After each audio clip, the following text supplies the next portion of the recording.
Good morning, everyone. My name is Sunday Babatunde Akinde. I am the acting director of the Multidisciplinary Research Laboratory of Osun State University, Nigeria. I'm Richard Amorin from the University of Mines and Technology, Accra, and from the Department of Petroleum Engineering. I'm Lawrence Quay from the Department of Biomedical Laboratory Sciences, University for Development Studies, Tamale. Good morning. I'm Professor Nafiu Amidou, the Dean of the School of Allied Health Sciences, University for Development Studies, Tamale, Ghana. Good morning, everybody. I'm Bashiru Kainde Adekunle from Mathematical Science Department, Osun State University, Nigeria. Good morning, everybody. My name is Oladiran Ayodele from College of Law, Osun State University. Good morning. My name is Adeyemi Aderogba, Osun State University, acting head of the Department, Linguistics and Communication Studies. Good morning. My name is Ibrahim Mohammed from the University of Professional Studies, Accra, Ghana. Hello, good morning. I'm Thomas Azongo from the University for Development Studies, Tamale, Ghana. Thank you. Good morning, everybody. My name is Monday Osaigi Adenomo. I'm the PG coordinator of the Department of Statistics, Nasarawa State University, Nigeria. I'm also the coordinator of LISA Lab and Department of Statistics, also in Nasarawa State University. Thank you. Good morning, everyone. My name is Greg Okobo. I'm from Department of Community Medicine, University of Benin. Good morning. My name is Godson Ilewari, Center of Excellence in Reproductive Health Innovation, University of Benin, Nigeria. Good morning. My name is Arodo Inusahari from Department of Economics, University of Benin, Nigeria. Good morning. My name is Edo Saige Shinayenwa Christie, Department of Nursing Science, University of Benin, Nigeria. Good morning. My name is Samuel Nyakun Ejapon, AAU. Okay, I think there are some people at the back who would want to know who they are as well.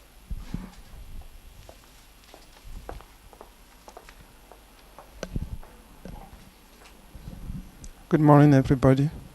My name is Fako Kunde Jubril Busuyi, Osun State University, Faculty of Education. My name is Ruth Oluwabumi Odufala, Marketing and Development, Association of African Universities. Permit me to greet in the Ghanaian language, Machi. My name is Ismail Olotu Abdullahi. I'm the Acting Director, Governmental and Financial Accounting Research, Nasarawa State University, Kefi. Good morning, everybody. My name is Alao Uluagbenga Titus. I'm from Osun State University, the head of Department, Agric Economics and Extension. Thank you. Good morning. Dare Babatunde Joseph, Anatomy Department, College of Medicine, Osun State University.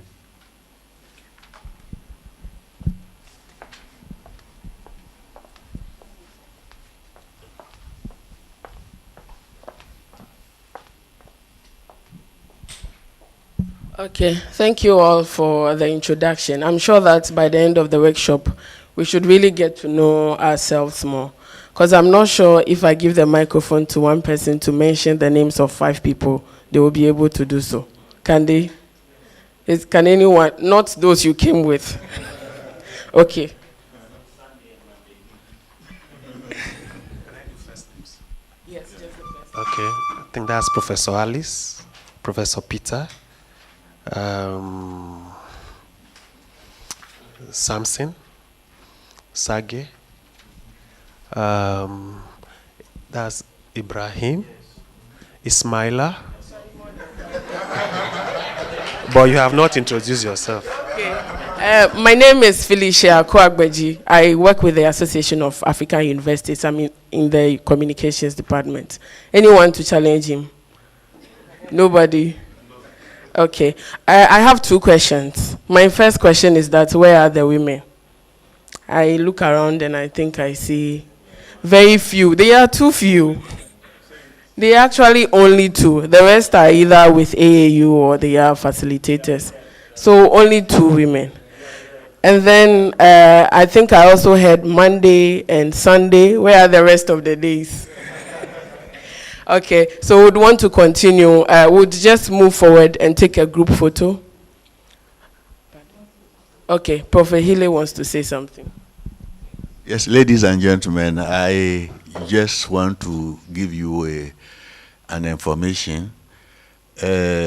We like Nigeria. So to ease every payment, we have opened a Naira account in Nigeria together with CVC. So if you have any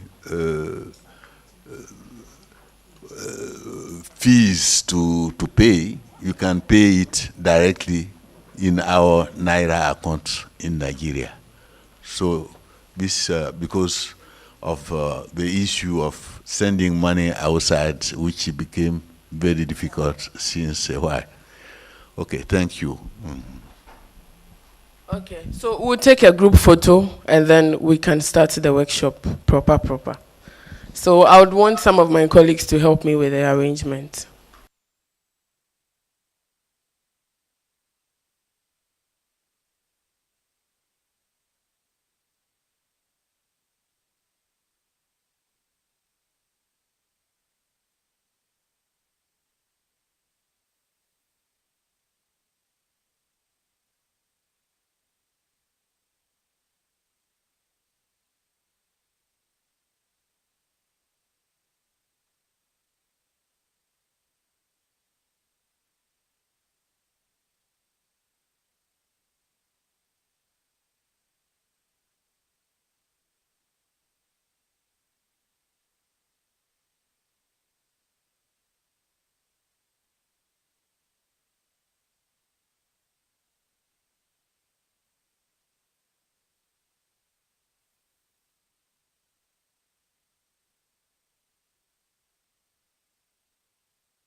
Felicia.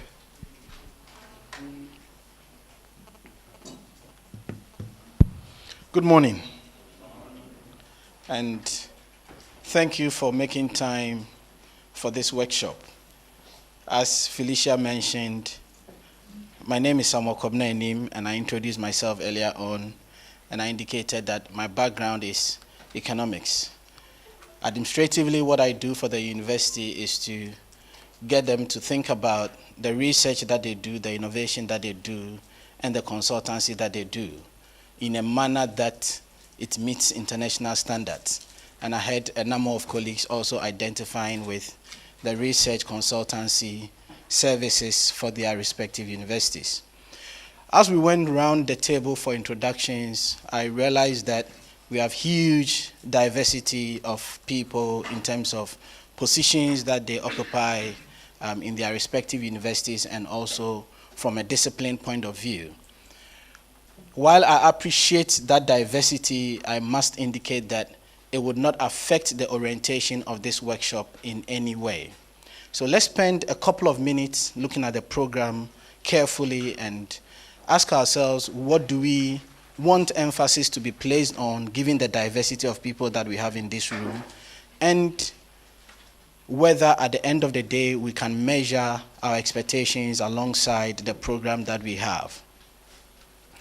From my point of view, I put the program into 3 broad clusters, and I'm choosing my words very carefully. The first cluster has to do with the debate. The debate. So the whole of today is going to be a debate. I realize that we are very seasoned researchers in this room, so this is not a time to start talking to people about what research is and so on. And it's a debate because the topic that we've chosen to talk about evolved quite recently, and with time is beginning to get into the core fabric of the research that we do as academics. And what I mean by is getting into the core fabric is that it's challenging the status quo of things that we've proudly boasted about. So as Felicia said, we all feel proud if we are called professors. But what we're going to talk about has to do with what made us professors, and whether we really qualify to be called professors, and who assesses the professorship that we have, or whether somebody is out there looking out for whether we are really professors or not.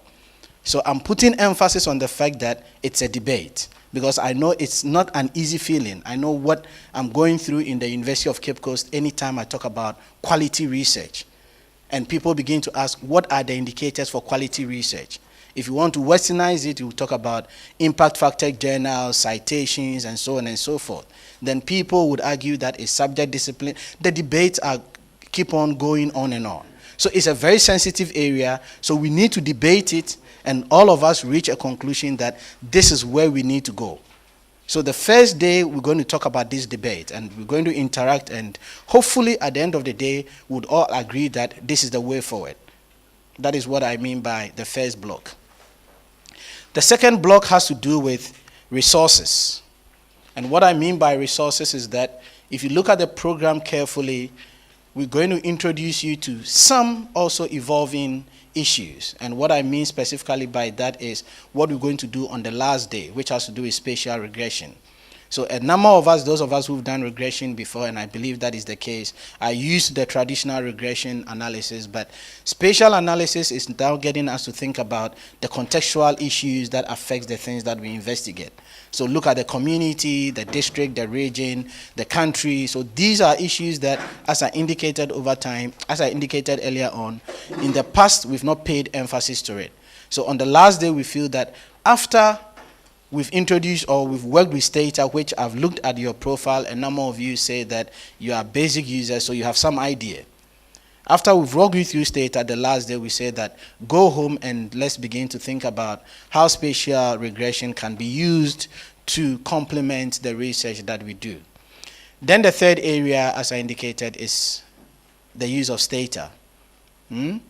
So after we've resourced you with African data set, and we've collectively discussed the characteristics of African data set, we're going to work with Stata to see how, I use this word carefully, we can clean up the data set in a manner that it can be used for credible research.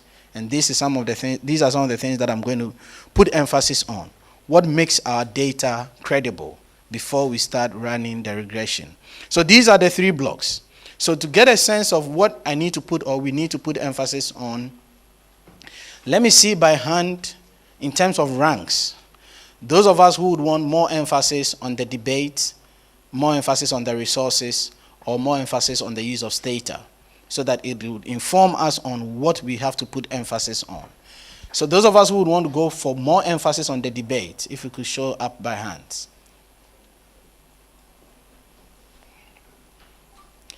So just 1 person, just 2, just 3. Because per the program, the debate is just 1 out of the 4 days. So just 3 people on the debate. Okay, what about the resources? Again, what I mean by the resources, specifically data that is available on the African continent, demands by journals and funders, and the issue of spatial regression. Let's see by hand those. Okay, so we seem to be tilting towards that. End data. Okay. So then our program will fit the purpose, isn't it? We just have 1 day for the debate. The rest of the 3 days, we're going to use it on data and the resources. So are we all on the same page? Okay. Thank you very much. So on my first slide, sorry, before I go ahead, I'll be doing the facilitation with Afaribia Ajin, who is also with the University of Cape Coast, and Samuel Nyakun Ejapon, who is with AAU. So the 3 of us would be co-facilitating this workshop.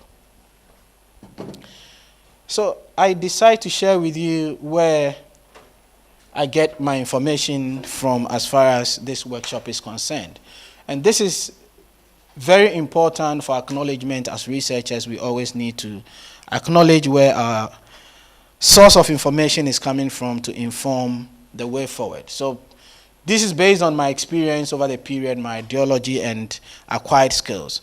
I'll share some thoughts with you on these 3 areas. Let me start with my acquired skills. With my background as economics, my PhD was in the area of microfinance, so I do a lot of microeconometric applications. So I use data throughout, and that is where I acquired my skills. With my experience, I'm particular about this discussion because when we get into data sources, and I believe we all know when we're talking about primary and secondary data sources, my preference is secondary data sources, and I would explain. As I said, it's a preference. I would explain why my preference is secondary data sources. So over the years, I think about a decade now, I get my graduate students to work with the Ghana Living Standard Survey and the Demographic Health Surveys. So these are the 2 secondary data sources that I've been using extensively. And what I get my graduate students to always do is to replicate a table from the reports, from these data sets, before they work with it. And there are instances where I've had even doctoral students declining the entire doctoral program because they've been unable to reproduce that data, that table in the report. Part of the reason is an issue of skills in most instances, and another is an issue of the challenges that we have with the original data sets. So given that a number of us are from Nigeria, let me see by hand those of us who have used the Nigerian Demographic Health Survey. How many of us have not even heard of it? The Nigerian Demographic Health Survey. Okay, so part of the program we're going to talk about the Demographic Health Survey and the Living Standard Measurement Surveys. What about the Living Standard Measurement Survey in Nigeria? How many of us are familiar with it? Okay, so then some of you would help us with that in terms of how to access it, that is accessible, and we try and see the challenges that we have with that data set and if we can overcome it. So principally, these are the 2 data sets, and my experience over time shows that it's always a challenge, and people feel that you are deliberately avoiding them to proceed with their research by telling them to replicate a table in the report. And this is what the whole debate that we're going to have today is about. Is it reasonable to replicate it? What are the benefits of it? Should this stop me from going ahead with my work? So these are the things that we're going to talk about. Then my ideology is to use data, quantitative data, to solve the issues around us. The second source is by JPA Yanodis, and I put in there his Google Scholar profile, and I want us to look at it in a second. How many of us measure our research output based on our presence on the internet? How many of us measure our research output based on our presence on the internet? So which platform do you use? You use ResearchGate and use Google Scholar. You use Google Scholar. You use both. Any other platform? Academia. Okay. Any other? OSIT. Any other? Okay, so we don't have anybody using Scopus. We don't have anybody using Elsevier as a marketing tool for your research output. How many of us are aware of the criteria that the Times Higher Education uses in ranking universities? Are you aware of the criteria that they use? Can you share it with us? If you can remember any. Let him finish there and I'll come to you. Excellent. Fantastic. So citation is one of them, and it takes 30%. It takes 30%. And visibility measured via citation. Visibility measured via citation. Yes, so the H-index is also inbuilt, so the H-index is part of your citation, depending on the number of readership that you've accumulated over time. How many of us belong to universities that are ranked by Times Higher Education? Okay. University of Port Harcourt, right? Okay. So my own university is not ranked, and a number of African universities are not ranked. In Ghana, it is only the University of Ghana that is ranked. We have over or close to 100 universities in Ghana. It's only the University of Ghana that is ranked. And this is where my worry is. And that is why I say that my ideology is to push down the issue of quality. So the Times Higher Education ranks universities based on 5 indicators. It looks at teaching. And under teaching, the number of sub-indicators that it looks at is staff to student ratio, doctoral to undergraduate ratio, doctoral to staff ratio. Then it has a full, that is teaching is 30%. Another component is on research. So here it's talking about the volume of research that the university is producing, 30%. The third criteria that it uses, as my colleague rightly said, has to do with citation. Another 30%. So teaching, citation, and research, 90%. Then your internationalization takes 7.5%.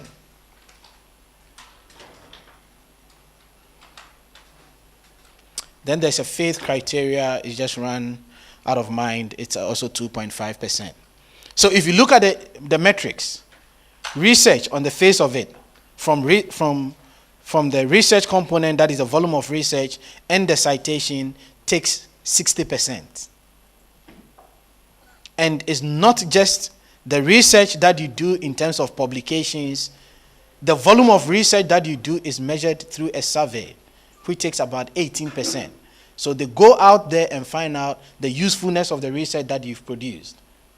So it takes 18% of the 30%. So we are moving away from output in terms of number of publications, and now we are now trying to identify a metrics to measure what we do. So this guy, JPA Yanodis, in the past few years, so click on that.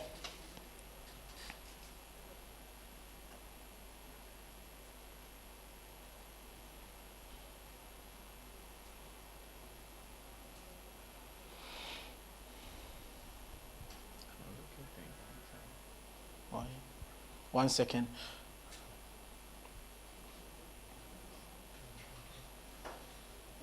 But I have internet, isn't it? Yeah, we do. So just Google it. So just copy and Google it. So if we don't get it, we can move forward. But I was just intrigued about the number of Google citations that this gentleman has. He has over 170,000 citations. And just last week, our University of Cape Coast, organized a research award and grant ceremony. So I had to show evidence of citations for the university. And for the whole university, it was 42,243. And this gentleman has 170,000. And in the past 5 years or 10 years or so, all that he's talking about is about reproducibility of research. So it tells you, I present this and it tells you the momentum that this discussion is gathering around the table in terms of quality research. And I think one of them he really has in excess, just for a single paper, he has in excess of, I think, 10,000 citations for a single paper. So it's very important for us to begin to think about the visibility of who you are as a researcher and how you are contributing to your university's visibility. I think it's fine. Let's go ahead. It's okay. No, it's fine. I wanted to place it here.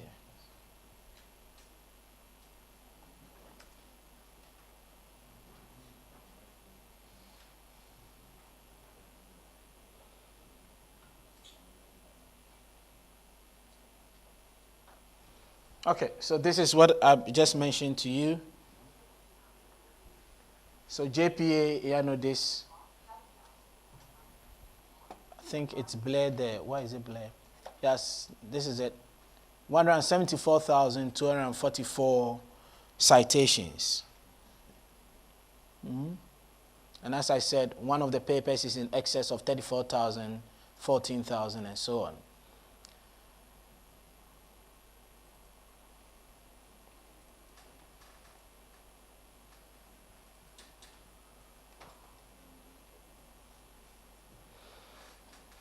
The other resource that I make use of is the Economic and Social Research Council resources. And on this slide is one of the papers by Ianodis, Why Most Published Research Findings Are False. Why most published research findings are false. So as I said, this is a debate. Do we agree?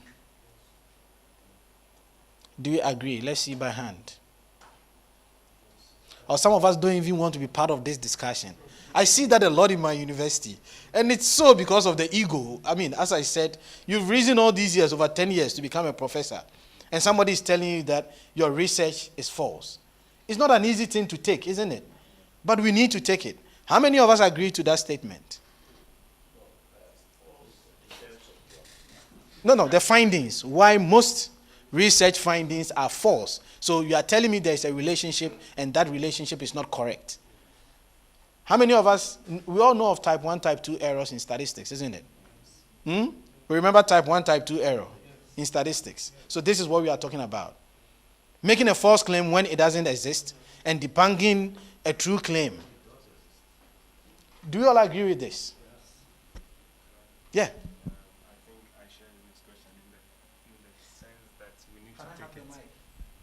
We need to take it from the context of what is here.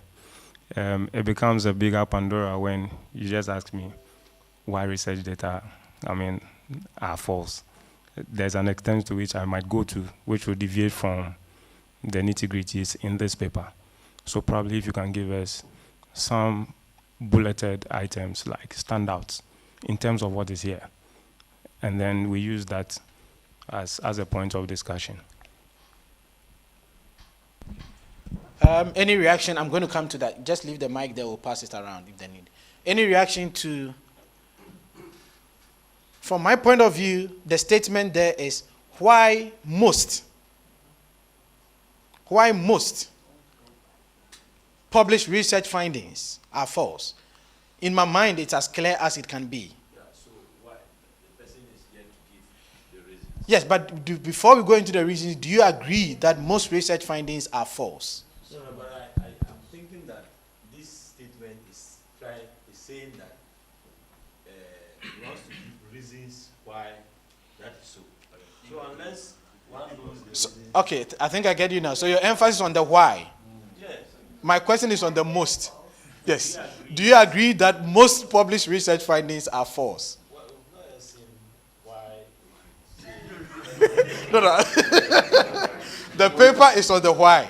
So I agree with you. So I'm going to talk about why, the reasons that the paper puts up. I'm going to mention in a second. But my question is that, do you agree that most published research findings are false? Interrogate yourself. You've done research before. Ask yourself the number of publications that you've done. If it's 20, ask yourself, of the 20, how many can I defend? If I'm asked to defend them now. Did I hear all? I don't know what type of research he's talking about, but let me go to the hospital setting where we are collecting data on maybe the number of children who have a particular disease condition and we've treated. So if over a period of time you've treated 20 and they've written about the 20, that in this period of time have seen 20 children who came with tetanus. These are facts about them. I don't know how that can be said to be false. That's why I'm just wondering what it is. Or some of these other ones where you go to the field, maybe observe over a period of time, or you collect, interview people. Well, maybe for the interview, some people may give you false information, but the ones you go to the laboratories, collect data, because there is ethics to also monitor what data you are collecting and presenting out there. So it's a bit difficult to really take it that way, because if this is correct, it means that the basis for making policies based on research and so on is seriously threatened, and we cannot really come out to say, well, we have agreed we should immunize all the children because failure to get them immunized results in vaccine preventable diseases that cause death, and we say no, that basis is wrong. So why should I tell a mother immunize your child? So it's a bit, I'm thinking of it from the health aspects where I'm involved in some research work. So maybe we need to understand what type of research we're talking about, and then how the data they published were generated, and then why they are false. Thank you. Yes, can you please give the mic? Thank you. Yes, I think I will speak from the point of view of the kind of data we get. There are a number of techniques that have been employed. You hear people saying you need to massage the data so that you can get the kind of results you want. So it is very correct to say that most of the published research findings we have are false. We shouldn't forget there are instances where if we are dealing with large sample size, we usually send research assistants to help us get data. The extent of reliability of gathering that data is an issue. We have been part of PhD, MSc defense, where a candidate will present something, take time and say, give me the data, let me run the analysis. And you find out that you get a different result from what the candidate is presenting. So it is a fact, I agree to that fact 100%, that most published, especially in this part of the world. I was in Ghana 2010 for African Accounting and Finance Association conference. That was the first conference of the association. And one of the things we observed, especially from Nigeria, was that a lot of us came to the conference and we had issues with data. As soon as it gets to discussion of results, we'll give a caution that because of unavailability of so and so data, our interpretations are subject to so and so conditions. So, in fact, they were surprised and said, please, I think Nigeria needs to conduct a study on non-availability of data. So I agree 100% that most published research findings are false. Thank you. Thank you. Yes, I think we'll take these two comments and we'll proceed. Yeah, thank you very much. I also agree that most of our research findings are false because we are in the field. My own type of research combines both field studies with the laboratory studies. And then at times when we want to collect field scale data, there are instances where we collect a very small portion and we try to now bring out our interpretation of the result based on just very small data representing a very big environment.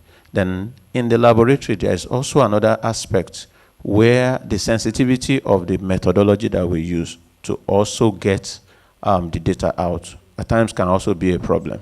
A lot of our people tend to shy away from expensive methodologies because they are expensive and they feel they cannot afford them.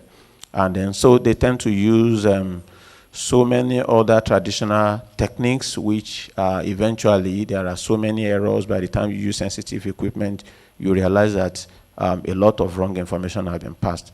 So those are some of the things that made me conclude that most of our published data, especially in this part of the world, are false. Thank you very much. Yes, please. Yes, I tend to, my only worry is when we use the word most. Yeah, but I would have said some. But actually, just like my colleague here mentioned, I experienced this personally. Not even when we say in this part of the world, it's not really only in this part of the world. This study was done in Canada. And this has to do with measurements from sensors and so on. And we were using an integrated data acquisition system that we thought was perfect. Everything was working fine. And so the data we got, when we subjected it to very deep analysis, we thought we were seeing some trends. And actually, we rushed into publishing, and it was published in an Elsevier journal, one of the Elsevier journals, and we thought we had hit something, only for another PhD student to join me.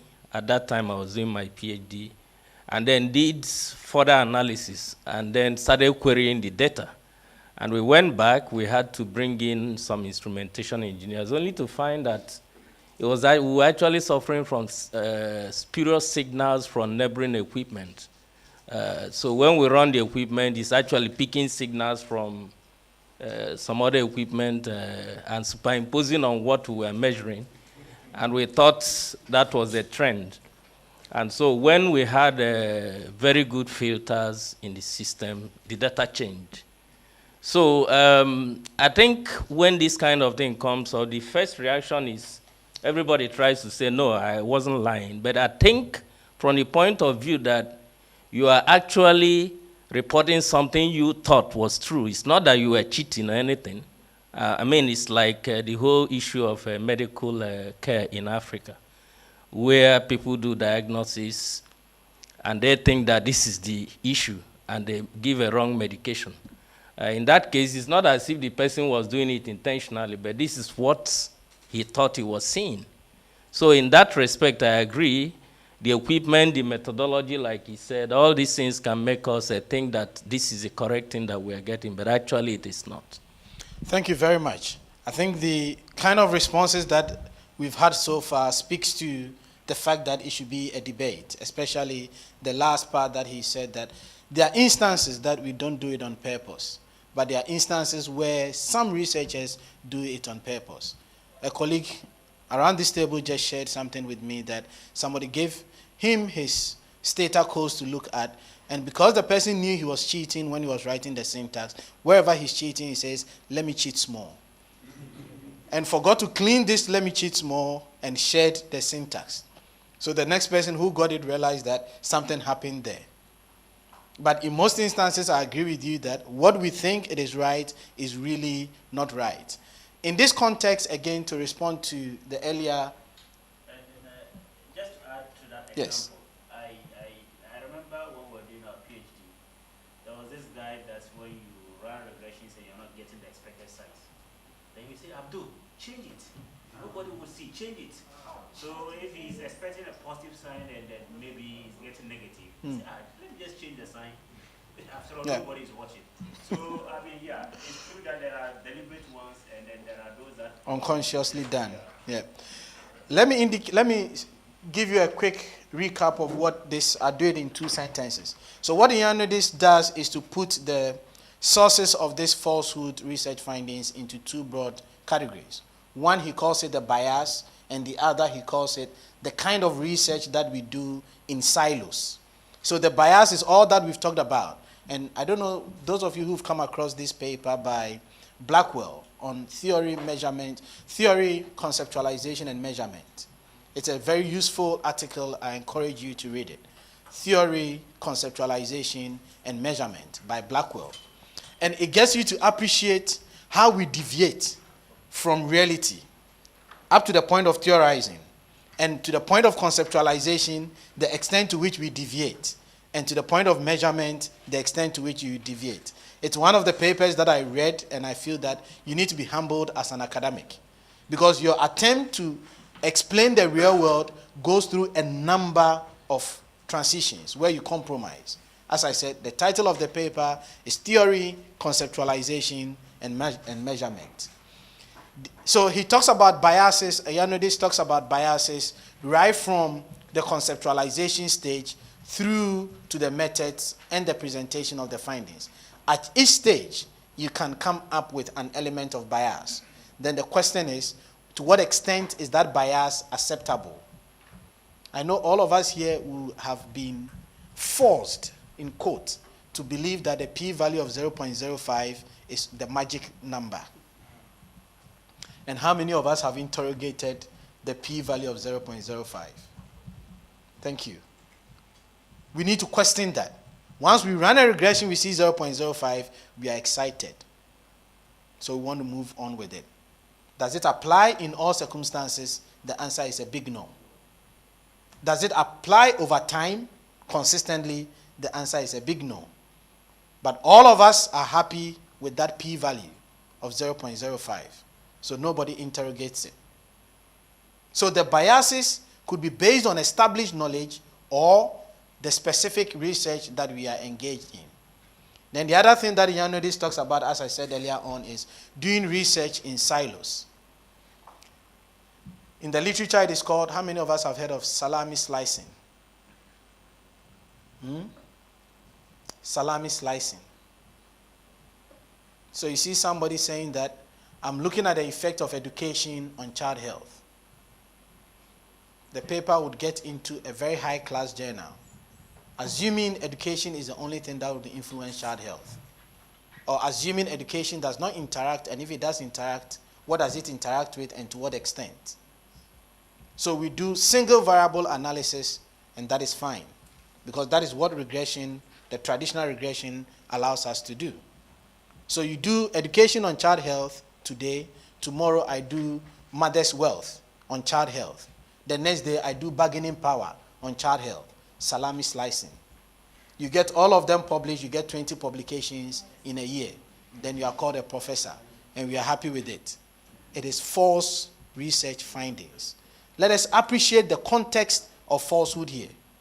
And as he rightly said, sometimes you might be thinking that what you are doing is right. Because it's right for me to do education and child health. But at the end of the day, you are not helping solve the real problem. The real problem is that we want to get proper, good health status for children. But your paper is only looking at one bit. And especially when the data that you have allows you to look at multiplicity of variables. But then we call, you see, these are some of the things, we call it control. And I've done it in the past. We've called it control, so we don't put emphasis on it. So we just call them control variables, and we have one main variable of interest. So that main variable of interest is significant, and we don't think about the relationship between that main variable of interest and the other control variables. Because the regression that we do is treating them as independent and additive variables.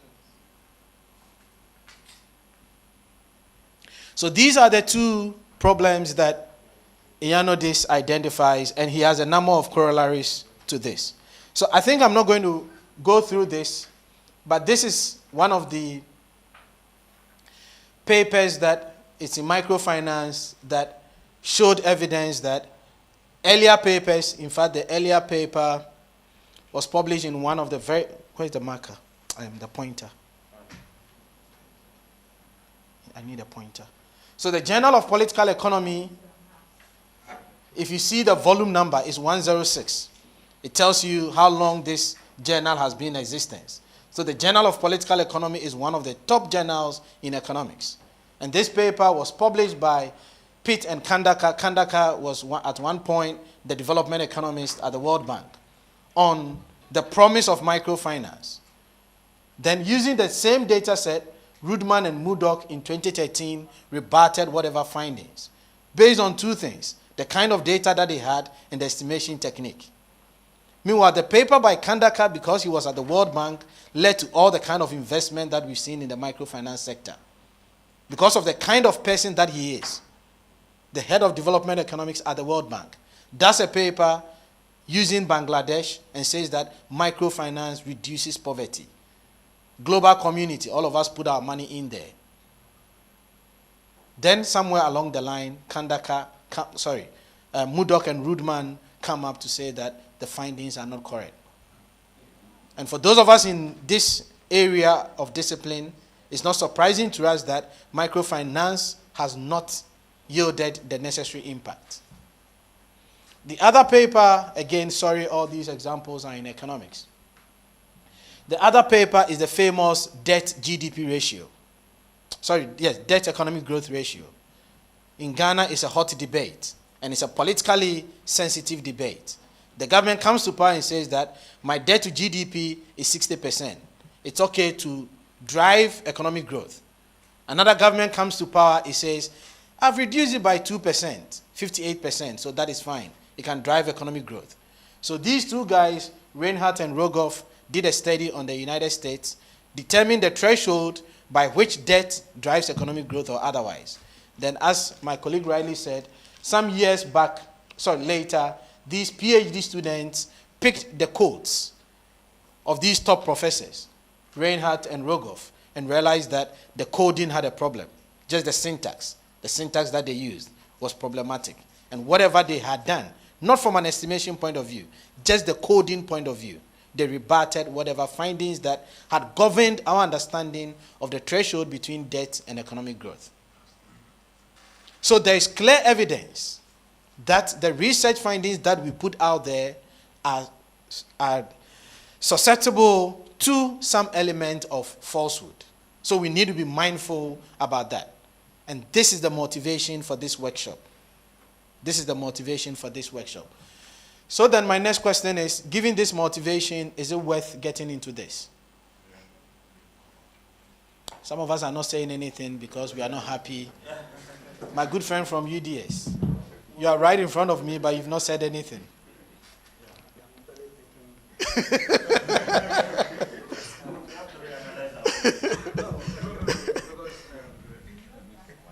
Sorry, I picked on you. Yeah, I'm a little bit worried about the context in which the argument is being placed. One question that I keep asking myself is, the people that are claiming to have refuted the earlier finding, how sure are we that they are actually correct? Yeah, excellent point. I agree with you. It's running through my mind. Are they actually correct? Yeah. So that tomorrow again, another person come up again and say, look, their finding is not true. Okay. So the response is, that is why it is size. But the bottom line is that, is somebody watching what we are doing? For me, that's where the discussion should start from. And whether they are right or not is another discussion. Yeah. Another thing, again, is for those of us who work in the health-related area, I'm also a bit careful in the way, because confounding factors are things that most of the times we try as much as possible to adjust and control for in medical and health-related research. So sometimes putting it in the context of this might not actually sit well in health-related research. In what I do, that's what I'm thinking. I cannot speak for any other person. Okay. So again, I urge you to look at the papers by Ioannidis. Indeed, Ioannidis' area is health, in fact, medical research. And most of the papers that he's written is based on medical publications. So it's not even on social sciences. So we need to look at that. The question that my sister talked about earlier on in terms of calculating the number is not his focus in this paper. Everybody can calculate the number. And indeed, I would not push the boundary so much and classify that as research.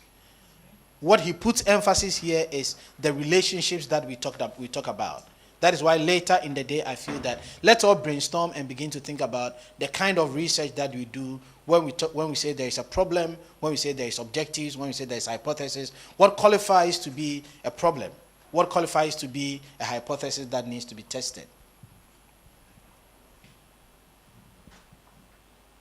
So what I seek to do is to walk you through this. As I said, some of these things, you know them already, so I'm going to spend the next few slides talking about these issues. So let's do a bit of introspection. And my first question is, list the 3 most important research that you have ever done. So can we spend 2 minutes to do that? We all have in excess of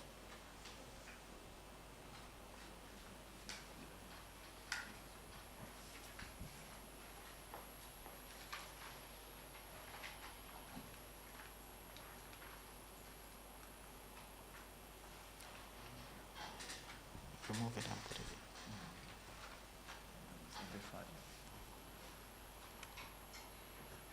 We all have done some research before, isn't it?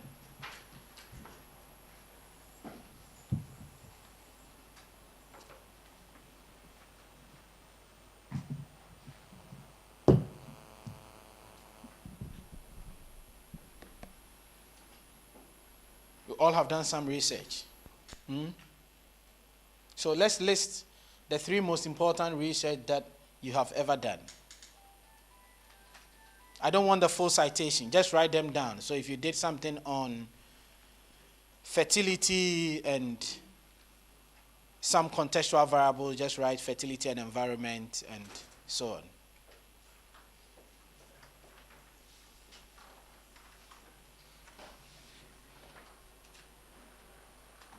It's still not working.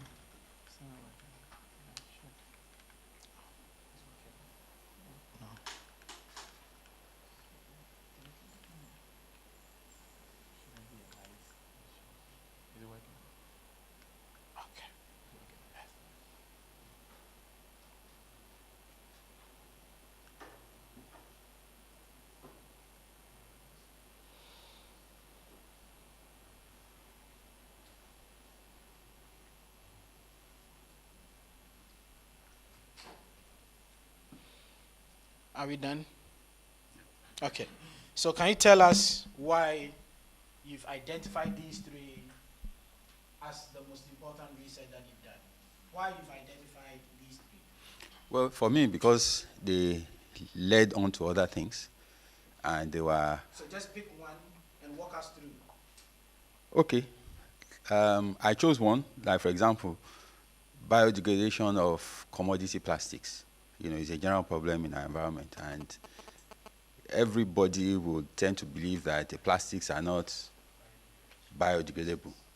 So it's like anti-norm thinking that can you actually subject them to some degradation. And we found, surprisingly, that there is an array of microorganisms that feed on these plastics. And I felt that was groundbreaking. So we needed to now begin to dig deeper. What makes it happen? What are the conditions? Could it happen everywhere? Why has it not happened before? Why have people not found this out? You know, and in that process, it's led us to other things. Now the elements that make it happen. Now we are beginning to look at so many things, and then we are now being led in a completely different direction. One of the products of the microorganism is active against a form of breast cancer that affects our women here. So we've again gone into another area. So it keeps on leading us. The more you know, the more you want to know. And the more you end up knowing, the more you are challenged to know more. So I've chosen that as one example of... Okay. Thank you. Who's not said anything? Yes. Sorry, before you get there. So, based on the response that you've given, am I right to say that you are still in the pipeline? You are still in the pipe. I'm happy you've brought that up. It is a published work, but we are still in the pipeline. So what we had here, research outputs, outcomes, and impact. So this is exactly what I'm trying to get to. So before you give us your response, what I'm trying to get to is how do we measure the end result of our work? And with what we've heard from him, there's no demonstrable, tangible evidence of the outcome in terms of a long-term point of view. Demonstrable one. Well, that's a big debate. Okay. Yeah, thank you. Yes. Actually, I'm from a field that emphasizes qualitative research method. That is law. It is just newly coming up that we go a bit quantitative. That is using questionnaire and interview method. Actually, the one I did recently is on measuring the impact of law in terms of controlling behavior within the society. Sorry, let me not cut you. Why do you say it's the most important? Is it because it's the most recent or there's some other reason? What I mean is that in law, the first question was to list the three most important research. So my question is, what is making it most important? Yeah, with what you've chosen. The area I actually worked on is on the crisis in the Niger Delta. And there are so many researches that has been conducted in that area. And it has been found out that despite the researches and the recommendation, the crisis continues. So I try to go a bit quantitative in terms of going to the field, interview people, distribute questionnaire, in order to test or validate or invalidate what the former researchers has come out to say that, okay, these are the reasons for the crisis, these are the reasons for this and that. Then based on my background as a lawyer, I try to investigate the fact that the legal framework in place, how far has it gone to reduce the crisis, or has it actually aggravate the crisis? So at the end of the day, I was able to conclude that law has not actually played the role it's supposed to play. The laws are there, but the implementers, those people that implement the law, because of the fact that the economy is solidly based on oil and gas, so they waive so many things. They refuse to implement so many laws. So at the end of the day, the law is just as a kind of toothless bulldog put in place but not implemented. So actually in law, as I've said, we do quantitative research. Qualitative research method. Okay, so there's no demonstrable, tangible evidence that you can put a hold on in terms of what your research has led to. It has not changed lives, it has not changed properties, it has not changed, you can. So can somebody give us any evidence of research that you've done that has led to transformation of lives? Can one of us here? Clearly. Yeah.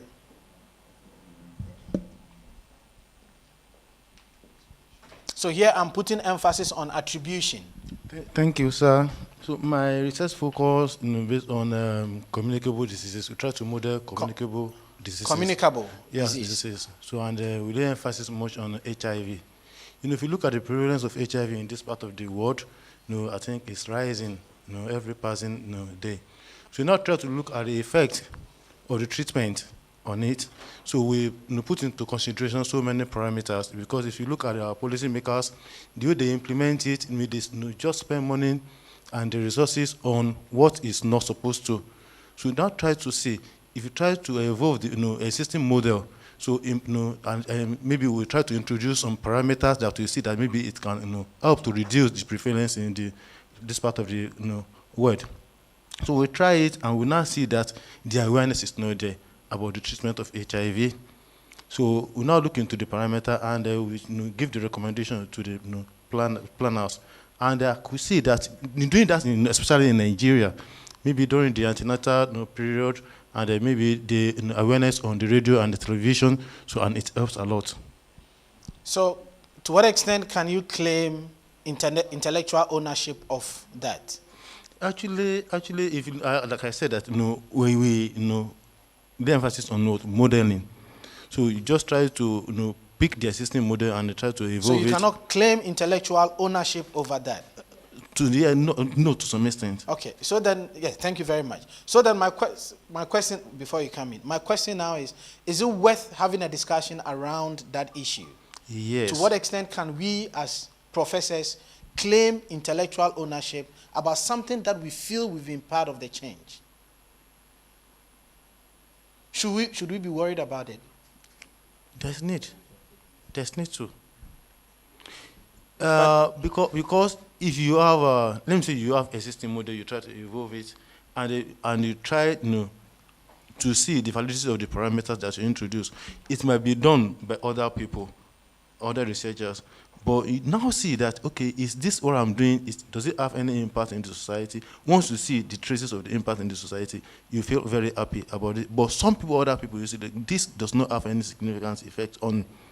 So in doing that, maybe they see some lapses there. So I could see that if we try to see the reason why they try to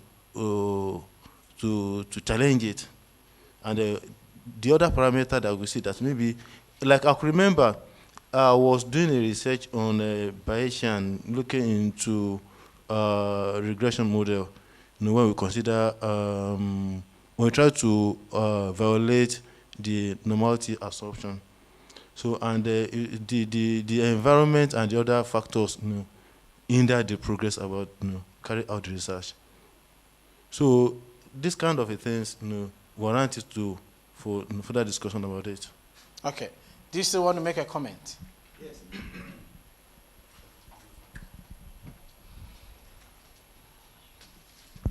There are several ways of measuring impact, on society. Let's imagine you are on a path, maybe let's say drug discovery or an engineering methodology that is completely divergent and disruptive. And you have the intellectual ownership of that new technique, whereas the adoption is not yet there. It's not being widely adopted. But, in terms of all the objective parameters you want to use to measure the potential impact of that, I don't think it's sufficient to say, because you have not reached that point where it's widely accepted or widely utilized, then it's of no value. Because I am suspecting, maybe it's fake news, but I'm suspecting that maybe that's what you are using as a criterion of measurement, that has it been widely adopted, as against, is it of intellectual value? Okay. Who should measure impact? Who should define impact? How many of us have been principal investigators on a funded research before? How many of us have been principal investigators on a funded research before? Which agency? West African Health Organization, WAHO. And? Pan-African Materials. Okay. And with these three projects, who determined the measurement of impact? And who defined impact? Well, obviously the funder. And the funder has a clear definition. In the one we did, okay, we wanted to demonstrate the effectiveness of the use of restructuring the health sector in delivering care to people in the rural communities. The funders had their own definition of what they were hoping to see, but the Impact to us was determined by those who benefited from the program. By the time the project had run for the second or third year, the communities, the local government wanted it expanded. Then the state government now took on the program and established a unit to scale up that project without the input of those who funded it. So for them, it was something that had value, that contributed to the improvement of the health-seeking behavior and care for the people in that area. Okay. So while I agree that the issue of impact could be subject to different definitions, for those of us who are engaged in funded research, in my experience, all the funded research that I do, the impact is defined by the funder. And later on, one of my slides will show us how the Economic, Social, and Research Council defines impact. And it's clear. It's a long-term, sustainable outcome of the research that you've done, and it has to achieve two clear things. It has to push the frontiers of academic knowledge, and two, it has to change economic and social lives. It's as clear as it is in their definition of what impact is.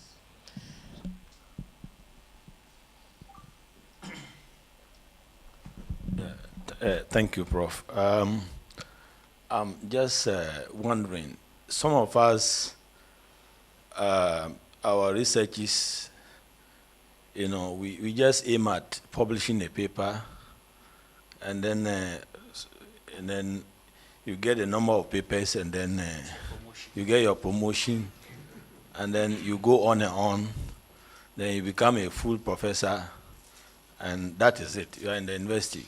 Now, as to who uses your findings, recommendations, and whatnot, I'm really wondering how many of us, I mean, what we say we have, or the papers we have published, and their recommendations, how are they actually taken up? And what is our role even in that? Because once you publish a paper and then you gather them and it's up to your next level, that is it.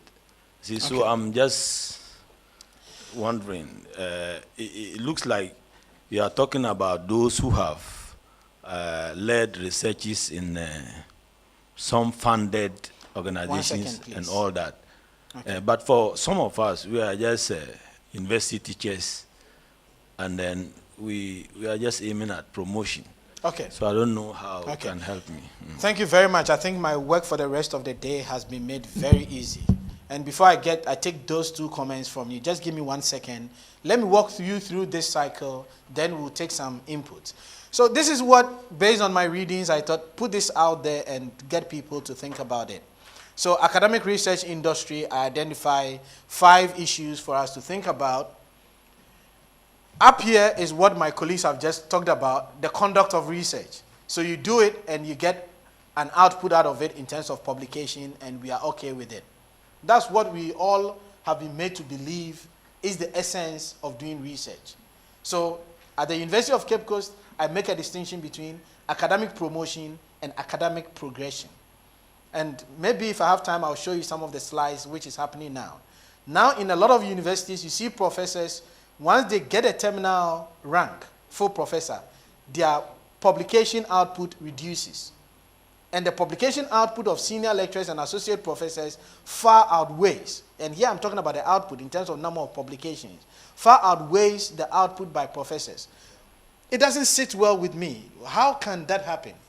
At that point, that is when you have so many doctoral students, you are at the frontiers of knowledge, but because academic promotion has gained relevance over academic progression, once we get to the terminal rank, it ends there. This is not a workshop on visibility, and so I'm not going to dwell on that, but as I said, I can share that slide with you. What is missing are these 3 other areas. The integrity by which we do research. Who measures the integrity? In the first place, what is integrity? And who measures integrity?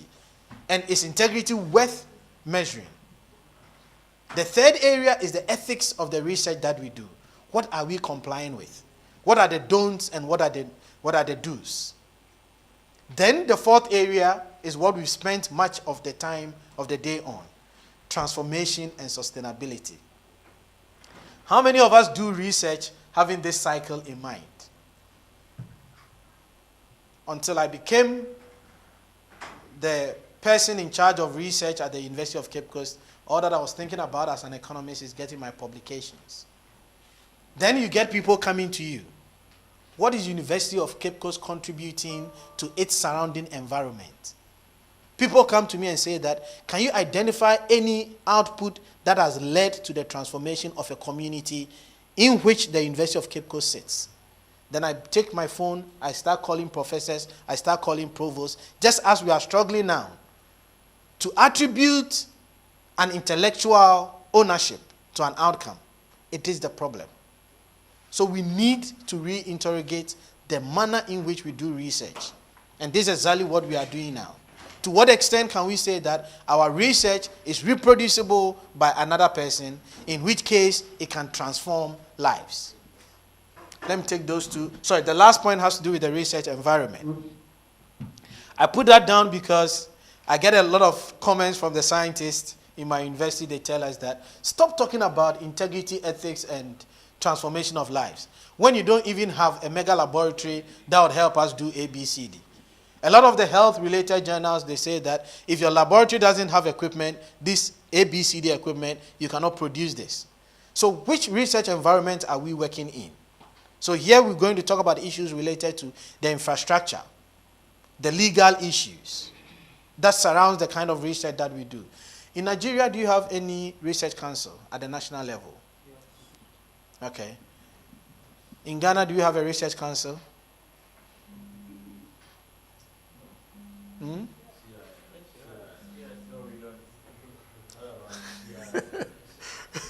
It has the name council, but it's not council. So what we mean by council, let me define council here. So council is driving the national research agenda. Is that the kind that you have in Nigeria? Yeah. So you have funded research by the state in Nigeria. And does it regulate the quality of research? It tries to. So I'm happy to hear some of the policies. What are some of the policies that it's put in place to regulate quality, research quality? The council I'm talking about now is the one that has to do with medical research, NIMA. And currently, what they try to do is sensitization of the different institutions in terms of research quality and ethics. However, that has not been widespread. They are still trying to get institutions on board on that. So that's one. And two, ethics. There is a national ethics currently on now, and they also do the same. National research ethics? Yes. So there's a policy document? Policy document that is being circulated, but not widely, should I say, not widely acknowledged by the researchers yet, because most researchers, they don't really know about that. So it's still struggling, but these policies are in place, and there are institutions to implement them. Okay, that's interesting to know. In Ghana, there's nothing like that. In the University of Port Harcourt, we have the Research Ethics Committee, and we also have the Bioethics Committee of the UNESCO. National. Okay, but the National Research Ethics is a board, because some researches that cut across regions, the approval has to come from the National Research Council, NIMA. Then the local research ethics. Sorry, let me get clarification. Are you talking about ethical review or research ethics? These are two different things. The Research Ethics Board. Which is different from the Ethical Review Board? Yes, they review the totality of the research, including the ethics of the research. Okay. They, even in the institutions, like in my state, Rivers State, they have the research ethics board that should look at the research and know what to do, and also follow up the implementation of the research to ensure compliance. I know a few times people have gotten approvals to do research, and then along the line, they deviated because they faced challenges, and the ethics committee has had to stop the research so that the harm will be minimized. But I think people need a lot more enlightenment and then follow up to ensure that the proper things are done. Thank you. This is refreshing to do you still have the comments, or it's okay?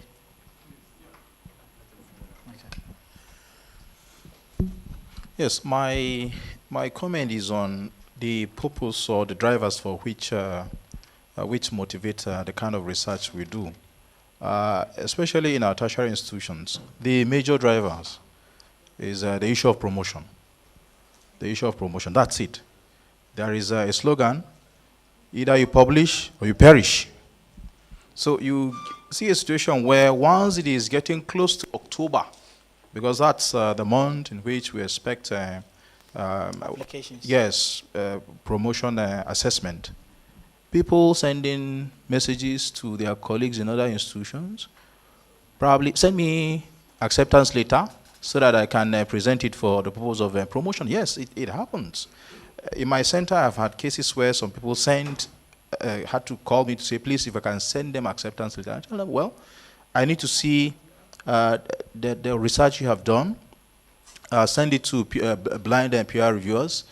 If they are okay with it, then I can send you what you call acceptance letter, else I can't help you in this situation. So in the end, even if for those who probably may not have the intention of doing these things for promotion's sake, where do the copies of the journals or output of the research end up? Our libraries. The industries that are supposed to utilize the outcome of this research never have any direct contact with our libraries. So there is that gap between the town and the gown. The industries are there. The universities are busy churning out outputs of researches, and nobody from the industry is utilizing such research. So again, it has a lot to do with orientation. The purpose for which we conduct research. Where you can measure or talk about impact of research is this funded research.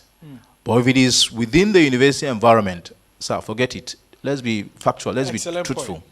Yes. Yeah. Thank you, sir. Okay. You're okay now.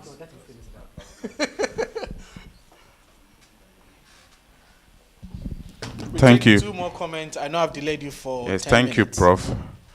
I've really enjoyed this discussion so far, but I want to speak from my personal experience.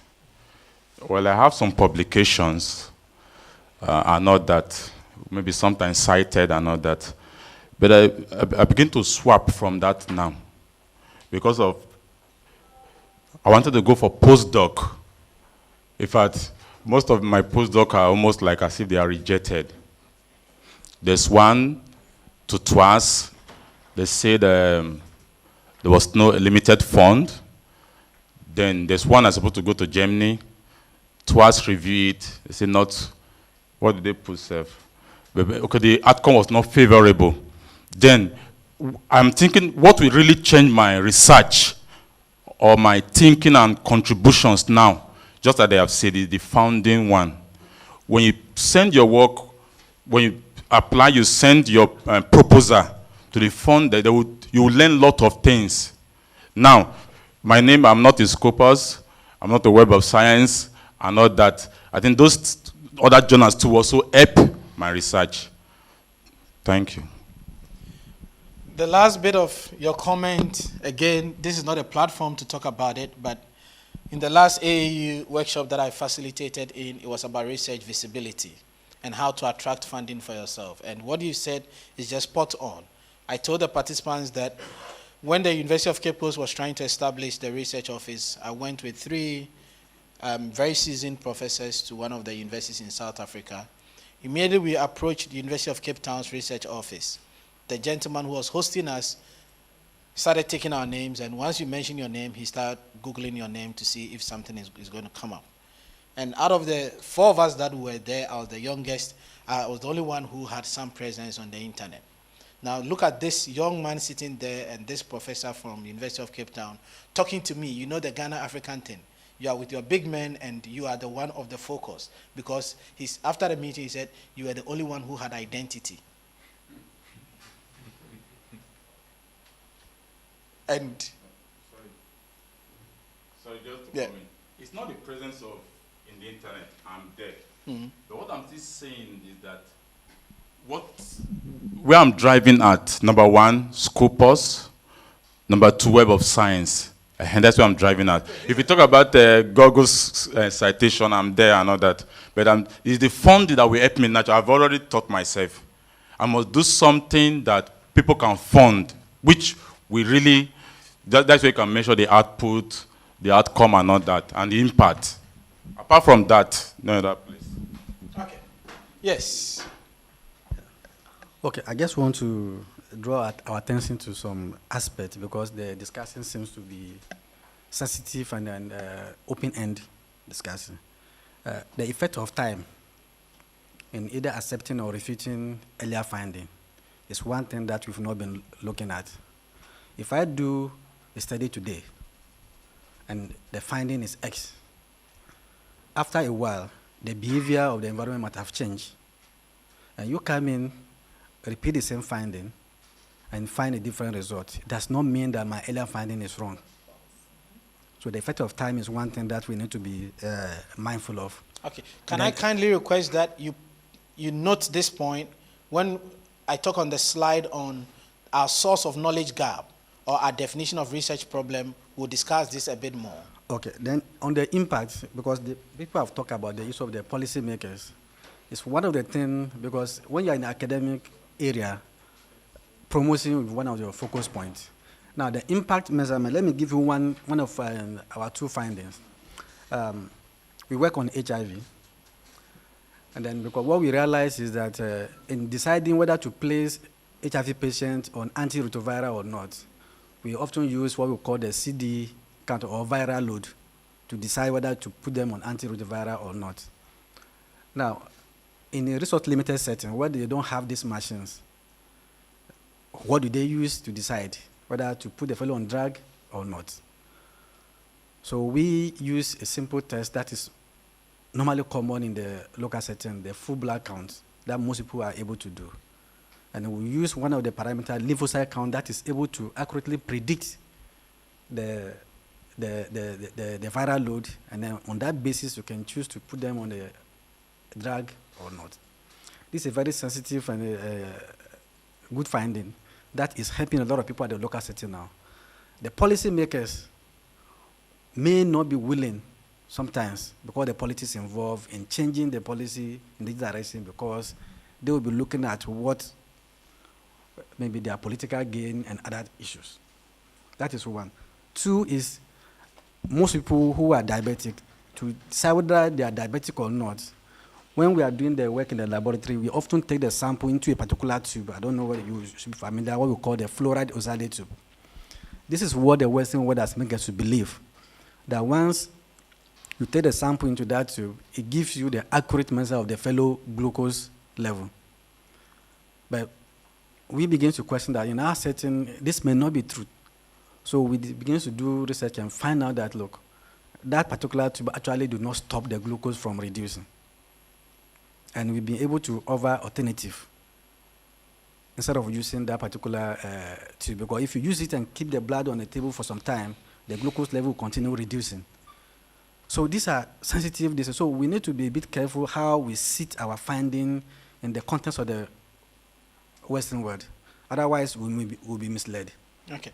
The last point that I want to make again is the issue of most of the medical research. When we find our value, we compare it to what we call the reference range. And almost all these reference ranges are from the Caucasians. And we know that their reference range does not accurately reflect what it is in Africa. So we actually, for a very long time, have been matching our value to a very wrong range. compared to what we have in our city. So I have a big problem when we want to sit all our findings in the context of the Western issues. Otherwise, Okay. we will be doing ourselves a lot of disservice. Okay, I think it's 10. Thank you very much for that suggestion. It's 10:48 now. Let me wrap up this morning session in 2 minutes. We go for tea break for 10 minutes, and we'll come back at 11 o'clock, if that is fine. Can I take a minute of Yes. A minute of your two? Okay. Not long. Okay. On the issue of impact, Yes. I'm not seeking to answer it, but to throw something on board. There's going to be a slide on impact. Yes, We're going to but- talk about it later. Well, let me throw it out there, and then when we get there. The question has been going around, and people have said things. I think as academicians, almost all the meetings I've been in where we seek to discuss impact is only between us. The person who is the end user of the impact, most of the times are not involved in most of the meetings we do have. I've been in only one meeting where there are funding partners in there, and then you seek to put your issues across. And I think when we are discussing this, that relationship too has to be taken a look at, because most often at times we sit across each other and we dump in our spirit by saying that we haven't assessed the impact of our papers or our study. Meanwhile, there's an end user, but most often, more often than not, we don't include the views of the end user. Okay, thank you. Colleagues, I think this has been a very interactive first session for the 4-day workshop. I would wrap up this first session by saying that the interaction that we've had so far clearly demonstrates the need to have such a discussion. Clearly demonstrates the need to have such a discussion. From my point of view, the key take-home message is that let us not hold back strongly to what we think has been the status quo over the period.